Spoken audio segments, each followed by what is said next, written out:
ሰላም የጀነራል ኤዱኬሽን ቤተሰቦች እንደምን አላችሁ እንደምን ቆያችሁ? ፓቶሎጂ በሚል የትምህርት ርዕስ እየተማማረን እንግዲህ ባለፉት ክላሶች ወደ 15 ፓርቶችን ለማየት ሞክረን ነበር። ዛሬ በ16ኛው ፓርት ተገናኝተናል። በዚህኛው 16ኛው ፓርት ከባለፉት ክላሶች የተወሰኑ የቀጠሉ ሀሳቦች አሉ። ከነሱ ጋር የሚገናኙ ሀሳቦች ናቸው ያሉት። አሁንም ኢሚኖ ፓቶሎጂ ላይ ነን። ዛሬ በዚህ ኢሚኖ ፓቶሎጂ በሚለው ርዕስ ስለ ኢሚኖ ዲፊሸንሲ ሲንድሮም የተወሰኑ ነገሮችን ለማየት እንሞክራለን። እስከ ፍጻሜ ድረስ አብራችሁን ቆዩ። መጀመሪያ ኢሚኖ ዲፊሸንሲ ስለ ኢሚኖ ዲፊሸንሲ ቤዚክ ኮንሰፕቶችን ለማውራት ያህል ኢሚኖ ዲፊሸንሲ እንግዲህ ፕራይመሪ እና ሰከንዳሪ ብለን ልንከፍለው እንችላለን። ፕራይመሪ ማለት ምን ማለት ነው? ኢትስ ኢንሄሪትድ ነው ማለት አንድ ሰው ሲወለድ ከእናት ማህፀን ውስጥ በሚወጣበት ጊዜ ከሱ ጋር አብሮ ያለ የኢሚኖ ዲፊሸንሲ ችግር ካለ ያ ምን አይነት ኮዝ ነው እንላለን? ፕራይመሪ ልንለው እንችላለን። ሰከንደሪ የምንለው ደግሞ ሲወለድ ያገኘው ሳይሆን ከተወለደ በኋላ በአንዳንድ ሁኔታዎች ምክንያት ሲፈጠርበት፣ ፎር ኤግዛምፕል በኢንፌክሽን ምክንያት አንዳንድ ኢሚኒዮን ሰፕረስ የሚያደርጉ ኬሚካሎች ወደ የተለያዩ ነገሮች ወደ ሰውነቱ በሚገቡበት ጊዜ በዛ ምክንያት የሚፈጠር ከሆነ ምን እንለዋለን? ያን ሰከንደሪ ኢሚኖ ዲፊሸንሲ እንላለን ማለት ነው። ፔሸንትስ ቢካም ሞር ሰሴፕተብል ቱ ኢንፌክሽስ ኤንድ ካንሰር ማለት ኢሚኖ ዲፊሸንሲ ያለባቸው ሰዎች ምን አይነት ናቸው? ለተለያዩ በሽታዎች ማለት ነው ተጋላጭነታቸው በጣም ከፍ ያለ ነው። በጣም ይህ ማለት ኢሚኖ ሲስተም በመሰረቱ መጀመሪያ ላይ እንዳየነው ሰውነታችንን ከበሽታ የሚከላከልበት መንገድ ነው እና ያ ከበሽታ የሚከላከልበት መንገድ ደከመ ማለት ወር ሙሉ በሙሉ አቅሙን አጣ ማለት ሰውነታችን ለተለያየ በሽታ አምጪ ለሆኑ ነገሮች ተጋላጭነታችን ከፍ ይላል ማለት ነው። ለምሳሌ እነ ኢንፌክሽን ልንል እንችላለን። ካንሰር ለእነዚህ አይነት ነገሮች ተጋላጭነታችን በጣም ይጨምራል ማለት ነው። ታይፕስ ኦፍ ኢንፌክሽን ቫሪ ሊያደርግ ይችላል። ያን ኢንፌክሽን ሊያመጣ የሚችለው ወር እነዛ ኢንፌክሽን የሚያመጡ ነገሮች ሄደው አክት የሚያደርጉበት ቦታ ሊለያይ ይችላል። ፎር ኤግዛምፕል ኢሚኖግሎቡሊን ኮምፕሊመንት ወር ፋጎሳይቶቲክ ሴሎች ዲፌክት ካለ እነዚህ አይነት ችግሮች ካሉብን ምን አይነት ኢንፌክሽን ሊፈጠር ይችላል? ባክቴሪያል ኢንፌክሽን ሞስትሊ ሊፈጠርብን ይችላል ማለት እነዚህ ከኢሚኖግሎቢን ጋር ከኮምፕሊመንት ጋር ከፋጎሳይቶቲክ ሴል ዲፌክት ካለብን የባክቴሪያል ኢንፌክሽን ሊፈጠርብን ይችላል ማለት ነው። ቲሴል ዲፌክት ካለ ደግሞ ብዙ ጊዜ የቫይራል እና ፋንጋል ኢንፌክሽኖች ሊፈጠሩብን እነሱ እንዲፈጠሩብን ቻንሱን ያሳድጋል ማለት ነው። የቲሴል ዲፌክት ካለብን ማለት ነው። ዲፌክትስ ኢን ቢሴል ቲሴል ኮምፕሊመንት ኦር ፋጎሳይቶቲክ ሴሎችም ካሉ እንደዛው ለተለያዩ በሽታ ተጋላጭነታችንን ሊያሳድጉ ይችላሉ ማለት ነው። ሶ ዋት አር ዘ ሪስክ ፋክተር ፎር ዘስ ኢሚኖ ዲፊሸንሲ ሲንድሮም የሚለውን ስናይ ለኢሚኖ ዲፊሸንሲ ሲንድሮም የሚያጋልጡ ማለትም ኢሚኖ ዲፊሸንሲ እንዲኖር ምክንያት የሚሆኑ ሪስክ ፋክተሮች አንድ ሰው እነዚህ አሁን የምንጠቅሳቸው ሪስክ ፋክተሮች ካላቸው ኢሚኖ ዲፊሸንሲ ሊሆን ይችላል ማለት የኢሚኖ ሲስተሙ መስራት በሚጠበቅበት ልክ መስራት የሚችል አይነት አይደለም ልንል እንችላለን። ፎር ኤግዛምፕል ፕሪማቹሪቲ ማለት ነው። ፕሪማቹሪቲ ማለት ምን ማለት ነው? አንድ ህፃን በሚወለድበት ጊዜ ያለ ጊዜው ማለት ነው ትክክለኛ ማህፀን ውስጥ መቆየት የሚጠበቅበትን ጊዜ ሳይጨርስ የተወለደ ህፃን ልጅ ከሆነ ጨቅላ ከሆነች ወር ከሆነ ኢሚኖ ዲፊሸንሲ ሊኖርበት ይችላል ማለት ነው። ኢሚኖ ዲፊሸንሲ ሊኖር ይችላል። ሌላኛው አውቶ ኢሚኖ ዲዚዝ ካለ ማለት ነው። አውቶ ኢሚኖ ዲዚዝ ማለት ምን ማለት ነው? ሰውነታችን አንዳንዴ ለበሽታ አምጪ ለሆኑ ነገሮች መስጠት ያለበት የሪስፖንስ ልክ አለ። ከዛ ሪስፖንስ ልክ በላይ ከሆነ ምን ይፈጠራል? ራሱን መጉዳት ይጀምራል ማለት ነው። ያን ራሱን በጣም እየጎዳ ሲመጣ ደግሞ ምን ሊፈጠር ይችላል? አት ዘ ሴም ታይም ኢሚኖ ዲፊሸንሲው በጣም እያደገ ይመጣል። የራሱ በሽታ የሚከላከልበትን መንገድ እየገደለው እያደከመው ስለሚመጣ ማለት ነው። ሌላኛው ሊምፎ ፕሮሊፌሬቲቭ ዲስኦርደር የምንላቸው ከሊምፎሳይት ጋር በተገናኘ የሚፈጠሩ ችግሮች፣ ኢንፌክሽን በተደጋጋሚ ፎር ኤግዛምፕል ኤችአይቪ ያለበት ሰው ማለት ነው። ኤችአይቪ ማለት ሁማን ኢሚኖ ቫይረስ ነው። ይህ ማለት የሰው ልጅ የኢሚኖ ሲስተምን የሚያጠቃ ቫይረስ ነው እና ኢሚኖ ሲስተምን ሲያጠቃ ምንድን ነው የሚያደርገው? በሽታ የመከላከል ብቃቱን ወር አቅሙን እያነሰ እንዲመጣ ነው የሚያደርገው እና ስለዚህ ኢሚኖ ሲስተማችን ከደከመ ደግሞ ራሱ ያደከመው በሽታ አለ፣ ሌሎች በሽታዎችም ደግሞ አብረው ይጠራቸዋል ማለት ነው። ኢሚኖ ሰፕሬሲቭ ድራጎችን ኢሚኖ ሲስተምን የሚያዳክሙ የተለያዩ በሽታው መድኃኒቶች አሉ። ፎር ኤግዛምፕል ኮርቲኮስቴሮይድ የሚባሉ መድኃኒቶች አሉ። በዚህ ውስጥ የሚመደቡ የተለያዩ መድኃኒቶች አሉ እና እነዛን መድኃኒቶች የሚወስድም ሰው ፎር ኢሚኖ ዲፊሸንሲ መጋለጥ ሪስኩ ከፍ ያለ ይሆናል ማለት ነው። ሌላኛው ቅድም ፕራይመሪ እና ሰከንደሪ ብለን እንከፍላለን ብለን ነበር እና ፕራይመሪ ብዙ ጊዜ ሬር ነው፣ ብዙ ጊዜ የሚፈጠር አይደለም። ሌላ ምንድነው ያልኳችሁ ቅድም? ፕራይመሪ ኢንሄሪትድ ኦር ጄኔቲክ ነው። አንድ ሰው ሲወለድ አብሮ ይዞት የሚወለድ ነው። ሲፈጠር ከእሱ ጋር አብሮ የሚኖር የኢሚኖ ዲፊሸንሲ ችግር ነው ብለናል። ካን አፌክት ኤኒ ፓርት ኦፍ ዘ ኢሚኖ ሲስተም የትኛውንም የኢሚኖ ሲስተም ፓርትን አፌክት ሊያደርግ ይችላል። ፎር ኤግዛምፕል ኢሚኖ ሲስተምን አዳፕቲቭ እና ኢኔት ብለን ከፍለን ነበር። ኢኔት የምንለው አንድ ሰው በተፈጥሮ የሚያገኘው ነው። ማንኛውም ሰው ለበሽታ አምጪ ለሆነ ነገር በሚጋለጥበት ጊዜ መጀመሪያ አክቲቬት የሚሆነው ኢኔት የምንለው ነው ብለናል። ኢኔቱን ሲያልፍ ወደ አዳፕቲቭ ይሄዳል ብለናልና ስለዚህ ኢሚኖ ዲፊሽንሲ የምንለው የትኛው ኢኔቱንም አዳፕቲቭንም አፌክት ሊያደርግ ይችላል ማለት ነው። ብዙ ጊዜ ለዚህ ተጋላጭ የሆኑ ፕራይመሪ ኢሚኖ ዲፊሽንሲ የሚኖራቸው ምን አይነቶች ናቸው? ኢንፋንትስ ዊዝ ሪከረንት ኢንፌክሽን ማለት ነው። በተደጋጋሚ በኢንፌክሽን የሚያዙ ህጻናት፣ ጨቅላ ህጻናቶች ለዚህ ለፕራይመሪ ኢሚኖ ዲፊሽንሲ ሊኖርባቸው ይችላል ማለት ነው በተደጋጋሚ። ምክንያቱም ጄኔቲክ ነው ብለናል። አንድ ሰው ሲወለድ ጀምሮ አብሮ ይዞ የሚወለድ ነው ብለናል። ኢሚኖ ሲስተማቸው በስርዓት ይስራ አይስራ ኢቨን በሽታ ሲገጥማቸው ነው ቼክ ልናደርግ ከምንችልባቸው መንገዶች አንዱ። ስለዚህ እነዚህ ደግሞ ህጻናት በተደጋጋሚ በኢንፌክሽን የሚያዙ ከሆነ ሰውነታቸው መከላከል በሚጠበቅበት ልክ የተከላከለ ስላልሆነ ኢሚኖ ዲፊሽንሲ መኖሩን አንዱ ማሳያ ሊሆን ይችላል ማለት ነው። ሰከንደሪ ኢሚኖ ዲፊሽንሲ ያልነው ደግሞ ቅድም እንዳወራን አኳርድ ነው። ምን አንድ ሰው ከተወለደ በኋላ የሚያገኘው እንጂ ሲወለድ አብሮት የሚመጣ አይደለም ማለት ነው። አኳርድ ኢሚኖ የምንለው አሁን ሰከንደሪ ያልነው ነው። ሰከንደሪ ኮዝ ኦፍ ኢሚኖ ዲፊሽንሲ አር ፋር ሞር ኮመን ዳን ፕራይመሪ ኮዝስ ማለት ነው። ከፕራይመሪ በላይ ብዙ ጊዜ የሚታዩት የትኞቹ ናቸው? ሰከንደሪ ኢሚኖ ዲፊሽንሲ የምንላቸው ነው ማለቸው። አሁን ፎር ኤግዛምፕል ሰከንደሪ ላይ ፕሮቲን ኤነርጂ ማልኒትሪሽን ያለባቸው፣ ፕሮቲን ሉስ ያለባቸው፣ ፎር ኤግዛምፕል ኔፍሮቲክ ሲንድሮም ያለባቸው፣ ፕሮቲን ሉሲንግ ኢንትሮፓቲ ያለባቸው እነዚህ ለሰከንደሪ ኮዝ ኦፍ ኢሚኖ ዲፊሽንሲ ናቸው። ኢሚኖ ሰፕሬሲቭ ድራጎች የሚጠቀሙ እነዚህ ሲወለዱ ሳይሆን አኳርድ ከተወለዱ በኋላ ያገኙት ነው ማለት ነው። አብረው የተወለዱ ሳይሆን ከተወለዱት በኋላ እነሱ ላይ የተፈጠረ የኢሚኖ ዲፊሽንሲ ችግር ነው ማለት ነው።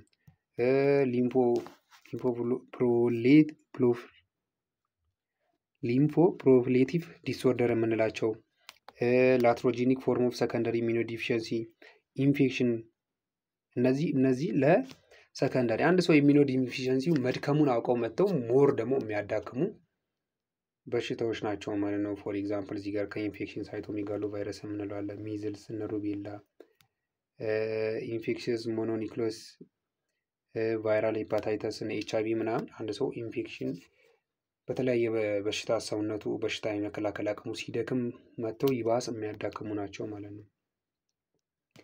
ሌላ አኳርድ ኢሚኖ ዲፊሽንሲ ሲንድሮም ኦር ኤድስ የምንለውን ስናይ ኤድስ ኢዝ ሪትሮቫይራል ዲዚዝ ኮዝድ ባይ ሂውማን ኢሚኖ ዲፊሽንሲ ቫይረስ ማለት ነው። ኤድስ የምንለው ሪትሮቫይራል ነው። ኮዙ ምንድነው? ኤችአይቪ የምንለው ቫይረስ የሚያመጣው ነው ማለት ነው። ኤችአይቪ የምንለው ቫይረስ የሚያመጣው በሽታ ነው። ካራክተራይዝድ ባይ ዲፕሌሽን ኦፍ CD4 ሊምፎሳይትስ ኤንድ ባይ ፕሮፋውንድ ኢሚኖ ሰፕሬሽን ሊዲንግ ቱ ኦፖርቹኒስቲክ ኢንፌክሽንስ ሰከንዳሪ ቱ ኒዮፕላዝም ኒውሮሎጂክ ማኒፌስቴሽን ማለት ነው። ይሄ ኤድስ የምንለው ኦር በኤችአይቪ አማካኝነት የሚፈጠር በሽታ ምን አይነት ነው? ምን አይነት ምልክቶች አሉት? የሲዲ4 ካውንቱ በጣም ይቀንሳል ማለት CD4 ማለት አንዱ ሰውነታችን በሽታን እንዲከላከል የሚረዱ የሴል አይነቶች ናቸው እና የነዚህ ሴል ካውንታች በጣም እንዲቀንስ ያደርጋል። ሌላ ደግሞ ይህ በመቀነሱ ምክንያት ምን ይሆናል? ኢሚኖ ሲስተማችን ሰፕረስ ይሆናል ማለት በሽታን የመከላከል አቅሙ በጣም እየወረደ ይመጣል። ስለዚህ በሽታን የመከላከል አቅሙን መውረዱን ተከትሎ ደግሞ የተለያዩ በሽታን አምጪ የሆኑ ህዋሳቶች ኢቭን ሰውነታችን ላይ ከዚህ ቀደም ከኛ ጋር ተስማምቶ የሚኖሩ ለእኛ የተሻለ ጥቅም የሚሰጡን ኦርጋኒዝሞች ራሱ ምን ማድረግ ይጀምራሉ? እኛ ላይ ጉዳት መፍጠር ይጀምራሉ ማለት ነው። በዛ አማካኝነት የሚፈጠር ኢንፌክሽን እንላለን ኦፖርቹኒስቲክ ኢንፌክሽን እንላለን እና ይሄ ኤድስ የምንለው በሽታ እነዚህ ካራክተሮች አሉ ማለት CD4 ካውንታችን ይቀንሳል፣ ኢሚኖ ሰፕሬሽን ይኖራል። በኢሚኖ ሰፕሬሽን አማካኝነት ደግሞ አብሮ ኦፖርቹኒስቲክ ኢንፌክሽኖች ይፈጠራሉ ማለት ነው። እነዚህ የሚፈጠሩ ሰከንዳሪ ቱ ኒዮፕላዝም በቫይረሱ አማካኝነት ሰውነታችን ላይ ባሉ አዳዲስ ሴሎቹ ኒውሮሎጂክ ማኒፌስቴሽኖችም ሊያሳይ ይችላል ማለት ነው። ኢፒዲሞሎጂን በምናይበት ጊዜ የዚህን ኤድስ ዋዝ ፈርስት ሪኮግናይዝድ ኢን ሰመር ኦፍ በ1981 ዩኤስ ላይ ነው ኤድስ ቫይረሱ የተገኘው። ኤችአይቪ ኤድስ የተገኘው ኤችአይቪ ዋዝ ዲስከቨርድ ኢን በ1983 ኤንድ ባይ በ1984 ኢት ዋዝ ዲሞንስትሬትድ ባይ ክሊርሊ አዝ አ ኮዜቲቭ ኤጀንት ኦፍ ኤድስ ማለት ኤድስ የምንለውን ነገር አምጪ ኤችአይቪ ነው ተብሎ የተገኘው በ1983 እና በ1984 ላይ ዲሞንስትሬት በተደረገው መንገድ ነው እንግዲህ የተገኘው ማለት ነው። ኤድስ የሚባለውን ነገር የሚያመጣው አኳርድ ኢሚኖ ዲፊሽንሲ ሲንድሮምን የሚያመጣው የሂውማን ኢሚኖ ቫይረስ የሚባለው ነው የሚለው የተገኘው ማለት ነው። ይህን 1985 ደግሞ ሴንሲቲቭ ኢንዛይም ሊክድ ኢሚኖ አብሶርባንት አሰር ኤላይዛ የሚባለው ወዝ ዴቨሎፕ ተደረገ። ከዛ ሊዲንግ ኮዝ ኦፍ ዴዝ ኢን አፍሪካ ማለት ይሄ ኤችአይቪ የምንለው በአፍሪካ ስቲል በጣም ገዳይ የሆነ በሽታ ነው ማለት ነው። ሰዎች እንዲሞቱ ምክንያት ከሚሆኑ የበሽታ አይነቶች ኤድስ የምንለው ነው ማለት ነው። አፕሮክሲሜትሊ 1 ሚሊዮን ፒፕል ከረንትሊ ዲያግኖስድ ኢን አሜሪካ ማለት ነው። ስቲል በአሜሪካ 1 ሚሊዮን የሚጠጉ ሰዎች በኤችአይቪ ተይዘዋል ማለት ነው። ኤስቲሜትድ 42 ሚሊዮን ፒፕል ሊቪንግ ዊዝ ኤችአይቪ ኤድስ ኢን 2002 22 ሚሊዮኖች ሞተዋል ይባላል። ከ42 ሚሊዮን ፒፕል በኤችአይቪ ሊስት ተይዘው የሚኖሩ 2002 ላይ ከሚገኙ ከነሱ ወደ 22 ሚሊዮን የሚጠጉ ሞተዋል ይላል። 5 ሚሊዮን ኒው ኢንፌክሽን ፐር ይር ወርልድ ዋይድ በአመት ቢያንስ በአለም ላይ 5 ሚሊዮን አዳዲስ ኬዞች ይኖራሉ። የኤችአይቪ ማለት 5 ሚሊዮን አዳዲስ ሰዎች በኤችአይቪ ቫይረስ ይያዛሉ ማለት ነው። 3 ሚሊዮን ዲዚዝ ፐር ይር ማለት በአመት ደግሞ ምን ያህል ሰው ይሞታል? ወደ 3 ሚሊዮን የሚጠጋ ማለት ነው። ከነዚህ ከሚሞቱት ውስጥ 95% የሚጠጋው የት ነው ያለው? አፍሪካ ነው ያለው፣ እዚሁ እኛ አህጉራችን ውስጥ ነው። ፓርትስ ኦፍ አፍሪካ 25 to 40% ኦፍ አደልትስ አር ኢንፌክትድ ማለት ነው። በዚህ በበሽታው ደግሞ ከሚያዙ ሰዎች መካከል አፍሪካ ውስጥ ከ25 እስከ 40% የሚጠጉ አደልቶች ናቸው። 85% ሄትሮሴክሹዋል ትራንስሚሽን ወርልድ ዋይድ ነው። 85% የሚጠጋው እንግዲህ ከተቃራኒ ጾታ ጋር በሚደረግ የግብረ ስጋ ግንኙነት ጊዜ ነው የሚተላለፈው ማለት ነው። ሶ ሩት ኦፍ ትራንስሚሽኑን ስናይ ደግሞ የሚተላለፍበት የተለያየ አይነት መንገድ አለው እና እነዚህ መንገዶቹ ምን ምን ናቸው የሚለውን ስናይ አንደኛ ሴክሹዋሊ ነው የሚተላለፈው፣ በግብረ ስጋ ግንኙነት ነው የሚተላለፈው ማለት ነው። ሶ ዘ ሞስት ኮመን ሩት ኦፍ ትራንስሚሽኑ ይሄ ነው። 75% ኦፍ ትራንስሚሽኑ በጣም ቫይረሱ ከአንድ ኢንፌክትድ ከሆነው አካል ሰው ወደ ነን ኢንፌክትድ ከሆነው ወር ከዚህ ቀደም በቫይረሱ ጋር ከማይኖር ሰው የሚተላለፍበት የመጀመሪያው መተላለፊያ መንገዱ ሴክሹዋል ኢንተርኮርስ ጊዜ ነው ማለት ነው። ሆሞሴክሹዋል ኦር ሄትሮሴክሹዋል ማለት ነው። ከተቃራኒ ጾታ ጋርም ሊሆን ይችላል፣ ኦር ደግሞ ከተመሳሳይ ጾታ ጋር በሚያደርጉ የግብረ ስጋ ግንኙነት ልክ በሆነ የግብረ ስጋ ግንኙነት ጊዜ ሊተላለፍ ይችላል ማለት ነው። ዘ ቫይረስ ኢዝ ፕሬዘንት ኢን ሴሜን ኤን ሞኖኒኩላር ኢንፍላማቶሪ ሴልስ ኤን ሰርቫይካል ኤን ቫጂናል ሴል ማለት ነው። ቫይረሱ እንግዲህ በግብረ ስጋ ግንኙነት ጊዜ የተለያየ ስፍራ ላይ ሊገኝ ይችላል፣ የተለያዩ ነገሮች ላይ ማለት ነው። ፎር ኤግዛምፕል ሴሜን ላይ ሊገኝ ይችላል፣ ወንዱ ከሚያመነጨው ከዘር ፈሳሹ ከሚወጣው እዛው ላይ ሊገኝ ይችላል። ሞኖኒኩላር ኢንፍላማቶሪ ሴሎች ላይ ሊገኝ ይችላል። የሴቷ ላይም ደግሞ ሰርቫይካል እና ቫጂናል ሴሎች ላይ ይህ ቫይረስ ሊገኝ ይችላል ማለት ነው። ስለዚህ ግብረ ስጋ ግንኙነት በሚደረግበት ጊዜ ከነዚህ ስፍራ ሊተላለፍ ይችላል ማለት ነው። ኤስቲአይ ኦር ደግሞ ሴክሹዋል ትራንስሚትድ ኢንፌክሽን ኢንክሪዝስ ዘ ሪስክ ኦፍ ትራንስሚሽን ማለት ነው። ይሄ ደግሞ ከዚህ ቀደም ፎር ኤግዛምፕል በግብረ ስጋ ግንኙነት አባላዘር የሚባሉ በሽታዎች አሉ፣ በግብረ ስጋ ግንኙነት የሚተላለፉ ኢንፌክሽስ ዲዚዞች አሉና በነዛ የተያዘ ሰው ካለ ደግሞ ከሆነ ደግሞ ሞር ይሄ ኤችአይቪ መተላለፍ እድሉን ያሳድገዋል ማለት ነው። ምክንያቱም ከዚህ ቀደም ኤችአይቪ በራሱ አንዱ በሴክሹዋል ወይ ይተላለፋል ብለናል። ሌሎች በግብረ ስጋ ግንኙነት የሚተላለፉ በሽታዎች ካሉ ኤችአይቪ ከእነሱ ጋር አብሮ የመተላለፍ እድሉን ያሳድጉታል ማለት ነው። ከእነሱ ጋር የመተላለፍ እድሉን ያሳድጉታል። ሁለተኛው ደግሞ የሚተላለፍበት መንገድ ፓሬንትራል ነው። ፓሬንትራል አሁን በአይቪ ድራግ ዩዘሮች ካሉ የተለያዩ እጾችን በስሪንጅ መልክ የሚጠቀሙ ራሳቸውን በማውጋት የሚጠቀሙ ሰዎች ካሉ እነሱ ላይ የመተላለፍ እድሉ በጣም ከፍተኛ። ሪሲፐንትስ ኦፍ ኢንፌክትድ ብለድ ኤንድ ብለድ ፕሮዳክትስ ፎር ኤግዛምፕል አሁን ደም በሚለገስበት ጊዜ ይሄ ደሙ የሚለግሰው አካል ኤችአይቪ ፖዚቲቭ ከሆነ ደሙ የእሱ ደም ኢንኬስ በስህተት ሊሆን ይችላል ለሌላ ሰው በሚሰጥበት ጊዜ ይሄ ኢንፌክትድ የሆነው ብለድ ወደ ነን ኢንፌክትዱ ስለሚያልፍ በዛ ሊተላለፍ ይችላል ማለት ነው። ሌላ አንዱ ፓሬንትራል ሁለተኛ የሚተላለፍበት መንገድ ነው። ሌላኛው ሶስተኛው ቨርቲካል ትራንስሚሽን ነው። ቨርቲካል ትራንስሚሽን ስለምን ማለት ነው? ማዘር ቱ ቻይልድ ትራንስሚሽን ኢዝ ዘ ሜጀር ኮዝ ኦፍ ፔዲያትሪክ ኤዲስ ማለት ነው። ከእናት ወደ ልጅ ማለት አንዲት ነፍሰ ጡር እናት ላይ እሷ ፕሪግናንት ሆና ወር ነፍሰ ጡር ሆና ባለችበት ሰዓት ወደ ልጇ ሊተላለፍ የሚችልበትም የተለያየ አይነት መንገድ አለ። ይሄ ደግሞ አንዱ ፔዲያትሪክስ ወር ህጻናት ላይ ኤድስ የሚገኝበት ምክንያት ነው ማለት ነው። 3 ሩቶች አሉ፣ 3 መንገዶች አሉ ከእናት ወደ ልጅ የሚተላለፍበት ማለት ነው። አንደኛ ኢንዩትሮ እዛው ማህፀን ውስጥ ባለ ሰዓት ትራንስፕላሴንታል ማለት በፕላሴንታው አማካኝነት ሊተላለፍ ይችላል። ሌላ ኢንትራፓርተም እዛ በምትወልድበት ጊዜ ባለው ፕሮሰስ አለ፣ ምጥ ላይ ባለችበት ዱሪንግ ሊቨሪ ኤንድ ዴሊቨሪ ማለት ነው። ምጥ ላይ ባለችበት በምትወልድበት ሂደት ውስጥ ማድረግ የሚጠበቅብን የተለያዩ ጥንቃቄዎች አሉ። ኤችአይቪ ፖዚቲቭ የሆነች እናት ላይ በምናዋልድ ጊዜ እና ኢንኬዝ ያን ጥንቃቄዎች ያን ፕሪቨንት የምናደርግባቸው መንገዶች ፎሎ ሳናደርግ ከቀረን ኢንትራፓርተምም ሊተላለፍ ይችላል። ኦር ደግሞ ፖስት ፓርተም ማለት ከወለደች በኋላ በምን ሊተላለፍ ይችላል? ብረስት ፊድ በምታደርግበት ጊዜ ልጇን በምታጠባበት ጊዜ ሊተላለፍ ይችላል ማለት ነው።